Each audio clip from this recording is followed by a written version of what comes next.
Good morning and welcome to a new video series probably on my white Cooper S. I'll just turn the camera around.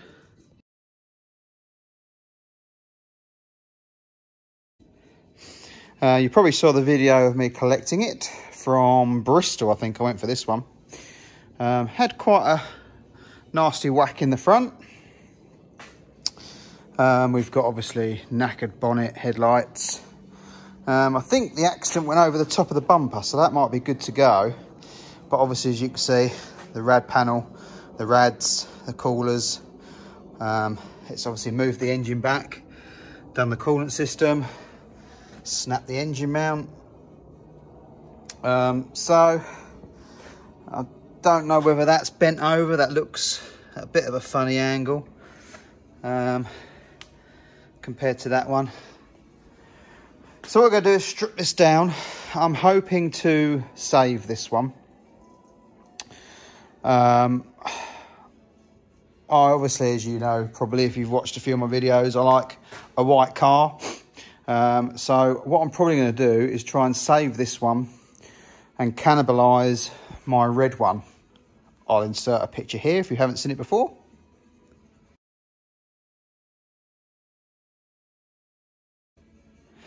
The reason being, it drives nice, that car, goes really well, it's been modified, it's got a smaller supercharger probably on, etc. But the other week, the oil pressure light come on at idle. Gave it a rev and it goes away. But it was hot, not overheating hot, but obviously the engine was warm, so the oil was a bit thinner. So I turned it off immediately, left it for a week, got back in it, I've been using it ever since, and the oil light hasn't come on. Now, obviously, it could be down to a dodgy switch. It could be down to the dodgy oil filter being sucked in or anything like that. But I just don't think I can sell it on knowing that it might go bang. And to be fair, if I obviously sell it saying that the oil light come on, it won't be worth anywhere near as much. So instead of me buying new rads, new coolers, new slam panel, new engine mounts, new bonnet, new headlights, I'll strip the other one down. Obviously, it's got a reduced pulley as well, so I'll have that off. What I'm probably going to do is have the engine from that one rebuilt. Obviously, I don't know how good this engine is because I haven't driven it anywhere, so I thought if I get this roadworthy, at least I can run it around. If this engine's really good, then maybe I'll do this one. Otherwise, I'll have the engine out the red one and I will get that done. So, I digress. Let's get on with stripping this down and see what we're left with once it's stripped down. Right, got the front end stripped off. First things I can see is we've got a broken wire and the sensor's broken. All the supercharger and alternator and everything like that looks okay. Don't seem to have any damage anywhere else. This is obviously all scuffed. I'm thinking it's gone under a lorry or something.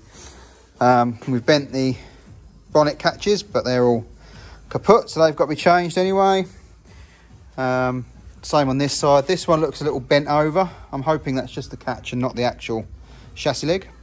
The crash bar isn't damaged, and that just fell off pretty much. So I'd thought if that was twisted, that would have got caught and bound up, which it hasn't. Obviously, where the engine mount has snapped, it has done the header tank, like I said before, but we can change all that. The mount does look a bit broken, but other than that, I think we're okay. And bizarrely, apologies to the ozone, the aircon still had some in it. Not a full amount, but still let a little bit out as I undone the pipe, which I'm surprised about. I can't see any other problems. That water hose is probably a bit thin, so I'll have to change that. Clutch all seems all right. As I say, I drove it in here this morning, so it's all that's working. But yeah, I can't see any other problems. So I think we got away fairly lightly. For now, anyway. Got to whip this bonnet off and then it's almost ready for new bits to go on. So something else I noticed when I was moving it was a grinding noise. Turns out the drive shaft is touching the subframe, and the reason for that is gearbox mount is snapped as well, so it's taken a good whack. So we'll probably end up having this whole lot out and just checking around for anything else. But there we go, so that's that. Well, we've got a lot of bits off. Stripped out the airbox, ECU obviously is part of it, bit of the loom to get that broken mount off, which is all off and all in pieces here. You can see it's all in little bits. Also took off the bonnet catches because they were bent as well, so I've got them off both sides. As I say, I don't think the chassis legs moved, so we were all right there. Looks like it was above that. So we've got a pile of broken bits there, except the airbox obviously, but I have got the Alta induction kit to go back on when I do. There's the rads, proper munched, and the front panel obviously all broken. The front bumper wasn't too bad. It's obviously along that top edge there, but that will go again if we need to for now. So, right. So I think the only other thing I saw was obviously the drive shaft. I'll have to change that. And this is broken and there, but it's also squashed quite badly there. So I'll probably have to pull that loom out, cut and join it from the other car, and go from there. Now I haven't taken this mount out yet because I think that's the only thing that's actually holding it up. So I'll get the other one in situ first before I bolt that one down. But obviously I'm just hoping this is all right. It ran and drove, but obviously I've not driven it in any kind of anger yet or anything like that. So I don't know if it's a good engine. So what we'll have to do is just put it all together and then run it and see. Obviously the header tank was smashed, so as long as it wasn't run for very long, hopefully we'll be okay. But as I say, I might just have to get it all done, run it up. If it doesn't run up properly, then strip it back down again and sort that out. But for now, I think this can come off the ramp, go over to the side, and I'll bring the donor car in and strip the front end off that. I haven't taken the bonnet off yet because I've got nowhere to put it for now, so I might as well just stay on there until I'm ready. Once the other car's stripped, obviously it can go in there and go off for scrap. So, right, I will swap cars around.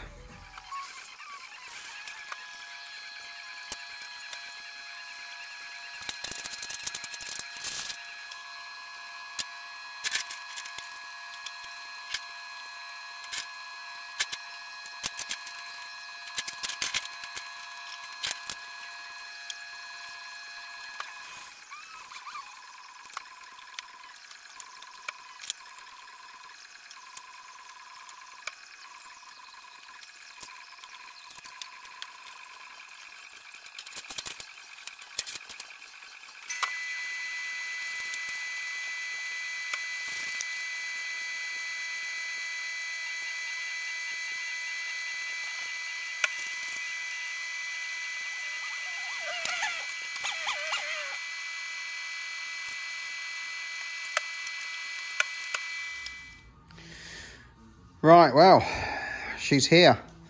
Final drive this morning. Still no oil light on, but I sat here this morning having a cup of tea thinking, should I really be doing this? But, you know, it is scratched, keyed down every panel. The bonnet.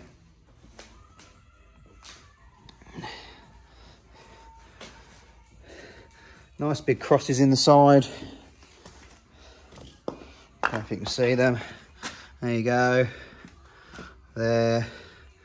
Someone, whoever owned this, obviously wasn't liked very much. So, and obviously with that oil light that come on, all right, only one day, but I don't think I could sell it and then see someone have the problem. So I think the best bet, as I need all the bits for the white one that's now over there, it's best just to cut my losses with this one, transfer the bits over I need, and sell the rest.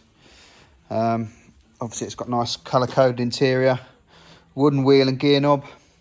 I might have that in mind yet, don't know. I might list it and see what it gets to and decide. It's got full leather.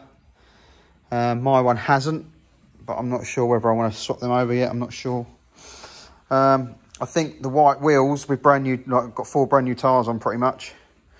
I think the different colour whites might look a bit odd. So what I might do is find another, I think they're called bullet wheels, because I've only got 3, and change the tyres over. Because I don't think the mini wheels are worth a great deal of money. So I suppose I should stop looking at it, stop thinking about it, and just get it done. And just under here, obviously I put a new header tank on, I put a new rad on. Obviously it's got the front end I need, the slam panel, the aircon rad, the wiring that's obviously squashed and broken on that one. The engine mounts, both sides. Yeah.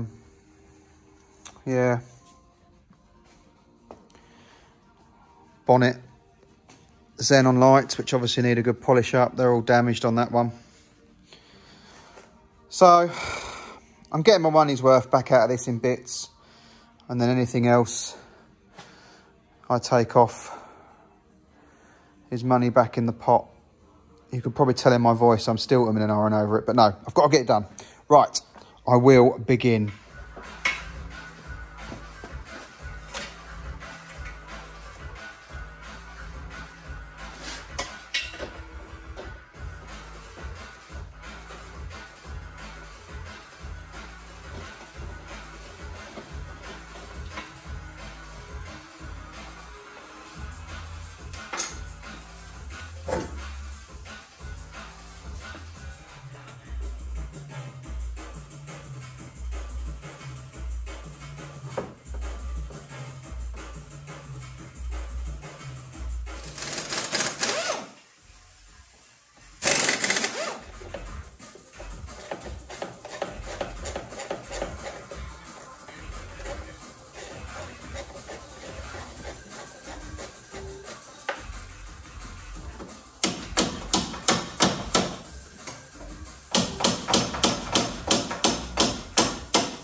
Right, so going by the list I made when I stripped the R50 Mini down, obviously pretty much the same.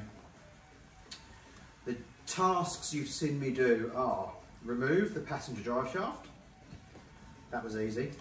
Undo the driver's drive shaft bearing on the back of the block. Again, fairly easy. Remove driver's drive shaft, as you saw, was an absolute nightmare, and I had to cut through the lower arm to break the taper. Whacking it, balls joint splitter, wouldn't have it. Unplug the loom, the main live, and earth off the E-pass. Disconnect and remove, I just took the whole lower stability mount out. Over the back, disconnected the heat shield, or sorry, unbolted the heat shield, and then unbolted the manifold. So the manifold's sitting there, but obviously not bolted in. It's only with little 10mm bolts. Disconnect the fuel pipes. Now, this one I've undone on the R50. It's easy to get to, but with all this on top, I couldn't be bothered to strip all that out, and I'm not going to keep it anyway, so I just cut the pipe there. Offside front earth strap. This one here on the engine mount to the chassis rail. Remove the ECU you saw. Disconnect the near side earth connection. Again, there's another stud down there with an earth on. Disconnect the near side front loom plugs. That's that round plug there that I had done. Remove the airbox. This says remove the battery tray, obviously, because an R50 the battery's in the front, but I disconnected the battery in the boot. Pop both gear cables off. There's just a couple of little spring clips, and then you just lever the ball off the socket, or the socket off the ball. Disconnect the clutch line. It's just a retaining spring clip. Remove the fuse box and disconnect the positive and negative. There is a negative underneath the fuse box, and the positive is clipped into the bottom of the box, so they undo them. Disconnect matrix hoses. I couldn't get to the spring clips. Absolute pain in the backside, so I just cut through the hoses right on the engine, so it leaves all the header tank returns and all that there, and they're only short little pipes to replace if need be. The lambda plug, which is also down there by the matrix pipes. The brake vacuum, which you saw me undo there, was a little retaining clip. It snapped as I broke it off. Such is life. Coolant return to the header tank. Don't need to worry about that, because where I've cut the matrix hoses, and then it's just now, hopefully, the mounts. So I've got a pallet underneath the engine, so I'll undo these, and we'll see if it comes out.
Right, so as you probably saw there's a couple of bits I missed.